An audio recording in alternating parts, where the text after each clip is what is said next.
Shalom from Jerusalem. This is TV7's Israel at War update. And as we're set to deliberate the latest developments, particularly vis-a-vis the Gaza Strip, Syria, Lebanon, the Islamic Republic of Iran, and more, it's always important to remember that 515 days ago, the Islamist Hamas and its terror affiliates in the Gaza Strip committed the atrocities of October 7th that initially sparked the war, and 515 days later, we're still at the height of tensions, sporadic escalations in different sectors, and we are also on the verge of potentially an explosion, so to speak, vis-a-vis the Gaza Strip. On that and more, let's now turn to northern Israel, where we're joined by Colonel in Reserve Dr. Anan Wehebe. Anan is a senior fellow at the Institute for Counterterrorism at Reichman University, as well as a lecturer at Haifa University. It's good to see you, Colonel. I'd like to immediately ask you to give us some insight with regard to the Gaza Strip. Defense Minister Israel Katz highlighted that unless hostages are released, the gates of Gaza will shut, as he put it, and the gates of hell will open. Very strong words coming in the direction of the Gaza Strip. Yes, it seems like Hamas do understand that the new stage here with the new president and the new administration and Witkoff that is coming here to the Middle East is here. Something is changing. The voices from Israel, the voices from inside Gaza Strip are different. Mohammed Sanwar knows that he cannot just conduct the same strategy that he has started before. Here, the new Israeli conditions are heard very well in the Palestinian Authority, as well in the Hamas warriors on the ground. They knew that explosion might come again and Israel might resume the war if the negotiation will fall. And here is the last card maybe that Hamas is trying to handle right now to continue to the second stage. They still have the hostage that they do have alive and dead, and there's lack of trust, total lack of trust with the Israeli side at the moment. And Hamas are trying to go back to the Arab states, to Cairo, and maybe there will be some baking of somehow handling the situation. And the fear of Hamas is what will happen after the deal, not the deal itself, but after the deal, immediately after the voices from the Israeli government is that we are will continue to implement that we have declared first. Hamas will not dominate the Gaza Strip, and we will disarm totally Hamas. So they are afraid from the day after much more than the next stage of the negotiation. Absolutely. Well, with that being said, Israeli Prime Minister Benjamin Netanyahu addressed the Knesset plenum yesterday, Knesset Hebrew for Parliament, during the course of which he did highlight that the gap, as he put it, is too wide to breach right now. That was the conclusion of U.S. Special Envoy to the Middle East, Steve Witkoff, who therefore provided a new outline. This new outline is quite significant, but while Israel accepted the outline, Hamas continues to reject it. For that, I'd like to turn now to Central Israel, where we're joined by Ambassador Danya Yalon, formerly Israel's ambassador to the United States, a chief foreign policy advisor at the Prime Minister's office, and deputy foreign minister, among a long list of different positions, and of course also the host of TV7's Middle East Review. It's great to see you, Ambassador. I'd like to gain somewhat of insight from you. What is the calculus right now between Washington and Jerusalem when we're talking about the Gaza Strip?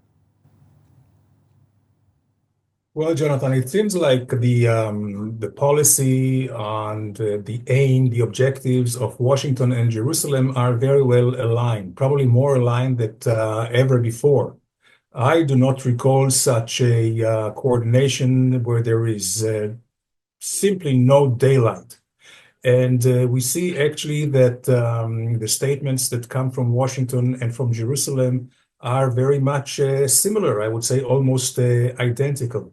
And here it is quite clear from both Israel and the United States, and I believe also for most of the Arab countries, the elimination of Hamas as a fighting force, as a government, ruling force, and even more than that, is quite obvious. Now, the question is, how do you do it?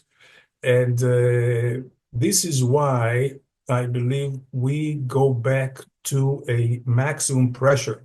This is what is very well known in Washington, a strategy of Trump, who likes to I would say, apply maximum pressure on opponents, whether it's the Ukraine or whether it was Iran, and now it is Hamas. And this is why we see now Witkoff, the presidential envoy, actually delaying his arrival here because he wants Hamas to agree to the extension of phase A of the deal. And there is also a good, I would say, reason here until the end of the Ramadan, the end of Passover. And during this time, he would like to see more hostages freed and giving a chance for the Arab countries. And today we know that they were all summoned, the Arab League leaders in Cairo, to come up with a plan for the day after Hamas in Gaza. With that being said, just an observation, it seems like Steve Witkoff and President Trump both have some sort of good cop, bad cop approach right now, where Steve Witkoff, the presidential envoy, is seeking to negotiate and trying to establish all kind of goodwill gestures and highlighting the necessities and the goodwill and so on and so forth. Well, President Trump says, if they don't comply, destroy them. Israel has a green light. This has now shifted somewhat, where we see the envoy coming out and saying, if Israel decides or observes that there is no reason to continue to negotiate, since Hamas has already violated the deal on multiple occasions, and there are guarantees by the Americans after 42 days that the resumption of fighting may occur at any time in accordance with Jerusalem's considerations, this may erupt altogether, of course, and bring about a new paradigm shift. But with that being said, and for that I'd like to turn to elsewhere in central Israel, where we're joined by Brigadier General in Reserve Doron Gavish, who is the commander of the Israeli Air Force Task Force for Air and Missile Defense. It's great to see you, General, as usual. I'd like to immediately ask you, the Houthis are coming out and saying, we will start firing at Israel again. We're starting to prepare for new surprises, as they put it. We hear additional terror proxies affiliated with the Islamic Republic of Iran, that is, also highlighting their steadfast support for the Islamist Hamas in Gaza. But there is some shiver in their words, so it seems. What can you tell us about that? Well, Jonathan, allow me just to add a word to the discussion that was held before with regards to the Gaza Strip. I think that what is really changed in the way that the US new government is looking at things, and it is that their state of mind is that when you deal with the enemy like the Hamas, you have to come to agreement after they are being defeated. And this is something which is completely different from what we've seen before. And I think this is also something that drives a lot of the decisions that would be made with regards to the Gaza Strip. Going back to your question and the Houthis situation, from the Israeli point of view, and I think also from the US and probably also from the international point of view, this is still an open case, the Houthis and the situation with them. We have to remember that they are still interfering to the naval routes, they are still influencing the economy, for sure, of Egypt and others, and of course also the European community.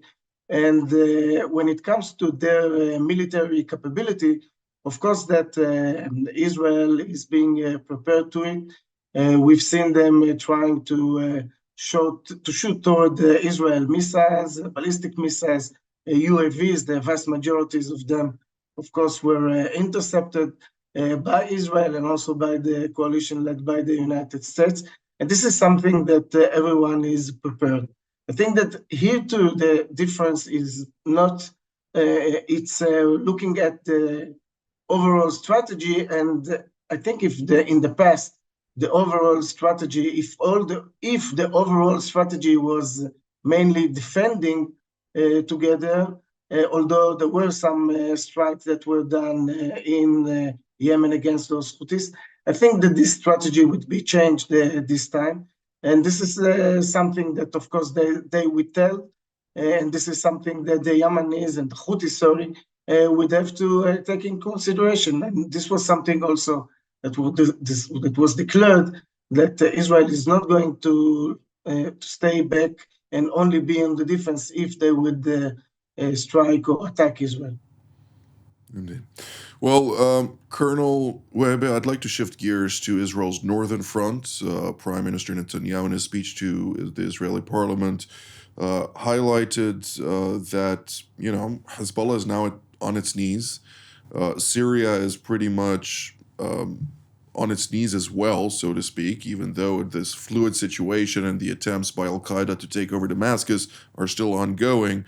But from your lens, looking at the two theaters, how do you see the latest developments converge with Israel's national security interests?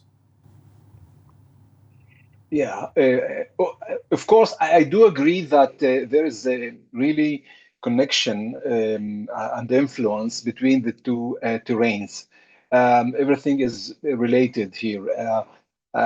Gaza, when the war started first in Gaza and then later on in the northern front, it stopped actually the normalization process with the Arab Gulf states and other moderate states to bring a new reality in the Middle East and to continue these Abraham Accords.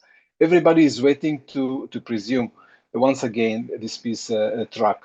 Now, the crisis in Gaza has to be solved. Will it be solved by maximum pressure and the next stage, or maybe another deal rather than the hostage deal, other deal of evacuation, etc.? This will influence as well the stability in the northern front. Syria right now, the very big thing that happened in Syria is the collapse of the regime, of the Assad regime. And then, in my understanding, the current regime is only a new regime, a new government, one type of a Sunni Islamist religious government that the rest of the Syrians are not accepting, are not giving legitimacy. And I've told before that without the internal legitimacy of any government in Syria, they will not gain the external legitimacy as well. So everything is related, and still there is a hidden confrontation between the two axes, the Shia axe that has lost actually a lot of what he has gained before over the region, and he is still preparing for continued confrontation in different ways right now in Iraq in order to influence in his way, in hidden ways, Syria and Lebanon again to support his allies. And they have patience, they have time, they are planning to come and to act differently. There is a big open eye for on that from the Gulf states. Saudi Arabia is willing to rehabilitate the state of Syria, to interfere as well the Lebanese politics. You can see that Joseph Aoun, the new president of Lebanon, right now is will arranging a meeting with the MBS of Mohammed bin Salman. Saudi will play a very central role to continue stabilizing the region and to continue the peace process ahead. This opens a lot of questions. What will be the relationship between Israel and Damascus? Um, at the moment, the future picture that we are watching is that Syria will be decentralized for at least 4 different areas. We will continue to see the Russians on the coast with the Alawites. The current administration is opening a big door for the Russian to play a stabilizing role in Syria. We will continue to see the Kurds with their territory to the east of the river, as well as Turkey in the north. And in the south, there is the Druze and Dar'a people that are likely much more to be the southern area, somehow a kind of autonomy, or at least they will deal with their local interests together with Jordan and with Israel. The picture in Syria is still far from stabilizing a new government and starting a new starting point in the Syrian politics. Indeed. Well, a very interesting point is the fact that Israel has struck once again last night various weapons caches in Syria that belonged to the previous regime of the Assad regime. And while the Hayat Tahrir al-Sham is trying to portray itself as a democratic, reformed, or some sort of West-loving entity, it's ironic that they return to immediately speak with the Russians, with the Chinese, with anybody but the United States, which is not yet coming and providing its assertion, and more so. The one country that struck Syria more times than Israel in the last couple of months is the United States of America, striking over a dozen times in particularly the Idlib governorate, where Hayat Tahrir al-Sham under Abu Muhammad al-Julani used to rule and still rules with a firm fist, committing massacres against Christians, against Druze, against other minorities, and forcing those children and communities to be indoctrinated by Salafist Islam, something that, of course, other areas in Syria are closely observing and realize these are not actual Syrians. This is Al-Qaeda for all intents and purposes. And the ones that were targeted by the United States happen to be the allies of the current regime in Damascus. So it's quite ironic to see those various developments. Ambassador Ayalon, what can you clarify to us that we should understand from an American perspective, since I doubt a New Yorker as a president would ever accept Al-Qaeda to rule any country, let alone control Damascus? Sure. Remembering very, very, I would say,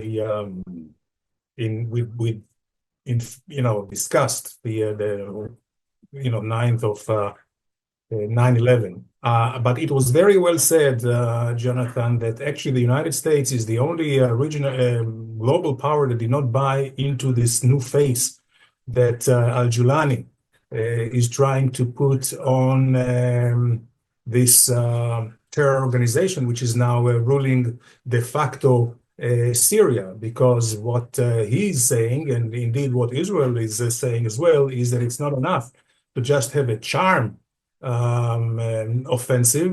It's not a matter of statements, it's a matter of deeds and policies on the ground. And at this point, we do not see that he is really reaching out to all the sections of the societies in Syria, namely the Kurds, the Druze, and even the Alawites, for that matter.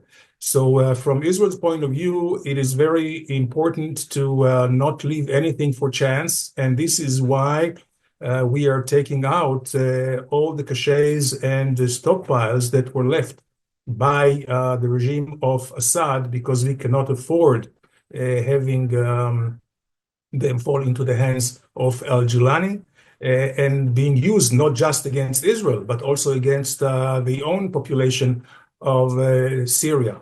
So in that respect, we see a totally new strategy by an approach national security approach by Israel after the 7th of October, whereby we are not waiting. We are not just looking idly at our foes and enemies getting stronger, but we are nipping the threat in the bud. And about Syria, really, we have to wait and see. I see only two, let's say, extreme possibilities. Either Syria will be glued together under a central regime, or they will be separated by different areas, whether it's the Druze, the Kurds, the Alawites, and the Sunnis. Absolutely. General Kavish, if you'd like to touch on this very briefly, I'd like actually for you to focus on Iran, since we don't have very much time left, and I'd still like to touch on that. There is the term in Hebrew, shtika roemet, the thunder of quietness, or in English I would term it as the quiet before the storm, since neither the United States nor Israel are talking about Iran at all. And for that matter, yesterday, in a 45-minute speech that in the past would probably be a third about Iran by the Israeli Prime Minister Benjamin Netanyahu, he merely said one sentence: "We will not let Iran attain nuclear weapon capability, period," and moved on to the next topic. What are we to read out of that, and to what degree are we in the quiet before the storm? Well, one word about Syria, and I think it is relevant also for Iran. And I would like to echo what was just mentioned by Ambassador Ayalon, that I think that what more than anything else, it's important to look on the Israeli interest and Israel, I would say, strategy, which has been changed after 7th of October. And the idea is that we're not looking anymore of the combination between our enemies' capabilities and intentions. Once there are capabilities that are endangering Israel, this is something that have to be limited. And there are all kinds of ways in Syria. Of course, the idea is still not to allow that weapons that could be aimed toward Israel would be in the hands of the Syrian region, and this is what we've seen yesterday. And of course, the Israeli interest that at least in the south part of Syria, close to the Israeli border, and the relations with the Druze in Syria, which are very important from Israel perspective. Going back to your original question, I don't think that something changed along the years. This was something that was continuously said by Israel. We are not going to allow that a weapon of mass destruction would be in the hands of our enemies. I think that with regard to Iran, there is a strong statement that was said by the Trump administration and by Trump itself. We see already that there are some sanctions that are being put on the table. So Israel always said that all the options are the table. We prefer that Iran would do it by themselves over the maybe what is being put on them by the United States and maybe the international community. But the options are always on the table. We said it for a long time. I don't think that Israel's strategy overall toward Iran changed from this point of view. Thank you, General. We have 2 minutes for all of you, so please don't take seconds from the next one. What should we focus on in the next 24 hours from your perspective, 24, 48, 72? What should our viewers look for in this immediate time span? In one sentence, Colonel Webe, we'll start with you. In one sentence, I would say that the complexity now is hitting Syria. This will be the place of all confrontations of the region. And I think this is coming together with that Israel is returning to its a proactive military doctrine again, in order to dominate, first of all, the areas and serving its national interests, and together with that is coming with a new hegemony. Israel can be conducting a very central regional role and to continue ahead the peace process if Israel will be accepted as a strong and firm democracy, and contributing also to the stability and the economy of the region. Thank you, Colonel. Ambassador Ayalon, a shorter sentence, if I may. Yeah, I would like all eyes should be on Cairo to see if there are any decisions made operationally from the Arab League. And when it comes to Gaza, we must see if the Hamas is relenting in any way, or we may see more steps taken, like stopping humanitarian aid and even stronger steps. Thank you, Ambassador. General? I would focus from a military point of view, reminding us that all the 7 different sectors are still there, and Israel have to be on the watch. And if I'm talking about Israeli military, we have to remember that in a days from now, Israel would have a new chief of staff, and this would bring with it also some, I believe, some new strategies from the Israeli military. Absolutely. No, that is an understatement. Well, this is all the time that we have for today. I'd like to thank Colonel Wehbe, Ambassador Ayalon, and General Kavish for all of your very valuable insights. And I'd like to thank all of you at home as well. Until our next edition, from here in Jerusalem. Shalom.